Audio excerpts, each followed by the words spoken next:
పాపం ప్రతాప్ పరామర్శ సభలో మొదటి స్పీచ్ మీదే. పరామర్శ సభకు వచ్చిన ప్రెస్ అందరికీ నమస్తే అండి. పాపం ప్రతాప్ సినిమా ఏప్రిల్ 17 అందరి ముందుకు వస్తుంది.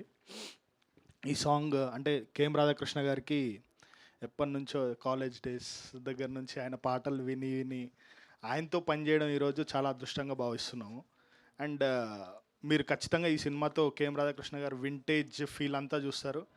అండ్ ఆయన ఇంకో కొత్త వర్షన్ చూస్తారు. ఈ సాంగ్ మీకు చూస్తే అర్థమైపోతుంది. ఆయన ప్యాటర్న్ ఆఫ్ రెగ్యులర్ సాంగ్స్ కన్నా కూడా కొంచెం కొత్తగా ఉంటుంది, వర్షన్ 2.0 లాగా. సో ఖచ్చితంగా మీ అందరికీ సాంగ్ నచ్చింది అనుకుంటున్నాను. అండ్ సినిమా కూడా చాలా బాగా వచ్చిందండి. లైక్ ఎక్స్ట్రాడినరీ బీజిఎం కొడుతున్నారు సురేష్ బొబ్లీ గారు కూడా. అండ్ విజువల్స్ డిఐ అంతా వర్క్ చూసుకుంటుంటే చాలా హ్యాపీగా ఫీల్ అవుతున్నాము. ఖచ్చితంగా గట్టిగా కొడుతున్నామని అనుకుంటున్నాను. అండ్ మీ అందరు సపోర్ట్ ఉండాలని కోరుకుంటున్నాను. థ్యాంక్ యూ అండి. థ్యాంక్ యూ రాకేష్ గారు, thank you so much and wish good luck. And నా రుద్రదేవ్ గారు, అదే మైక్ తీసుకొని సేమ్ అని చెప్పండి రా.